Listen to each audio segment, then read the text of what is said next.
अस्सलाम वालेकुम, welcome back to my channel. Friends, मेरे चैनल को सब्सक्राइब कर दें। नेल्सन मंडेला 2 दहाइयों से ज़्यादा वक्त जेल में गुजारने के बाद आखिर साउथ अफ्रीका के सदर बन गए तो अपनी सिक्योरिटी टीम के साथ शहर घूमने गए और वहीं रास्ते में एक होटल में खाना खाने बैठ गए।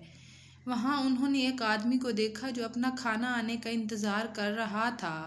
नेल्सन मंडेला ने अपने सिक्योरिटी ऑफिसर से कहा, इस शख्स से कहें अपना खाना लेकर हमारी मेज़ पर आ जाए और यहीं बैठकर हमारे साथ खाए।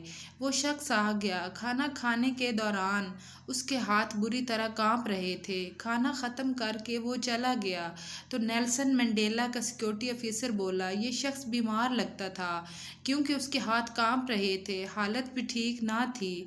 नेल्सन मंडेला ने जवाब दिया, नहीं, ये बीमार नहीं, डरा हुआ था कि शायद मैं उसके साथ वही सलूक करूँगा जो ये मेरे साथ जेल में करने का आदी था। नेल्सन मंडेला ने बताया कि मैं जिस जेल में कैद था, ये वहाँ गार्ड था। ये मुझ पर शदीद तशद्दुद किया करता था। जब मैं निढाल होकर पानी मांगता था तो ये मेरे सर पर पेशाब किया करता था। आज इसके हाथ इसलिए कांप रहे थे कि मैं सदर हूँ, इसे लगा मैं इंतकाम लूँगा। लेकिन इंतकाम एक ऐसा जज्बा है जो कौम की तामीर में मदद देने की बजाय इसे बर्बादी की तरफ ले जाता है, जबकि सब्र और सिला रहमी का जज्बा कौम की तामीर में मदद देता है। नेल्सन मंडेला ने अपनी बात मुकम्मल करते हुए एक तारीखी सच इन अल्फाज में बयान किया कि कमज़ोर शख्सियत के लोग माफ़ करने में ताख़ीर से काम लेते हैं, जबकि मजबूत किरदार के लोग माफ़ करने में देर नहीं करते।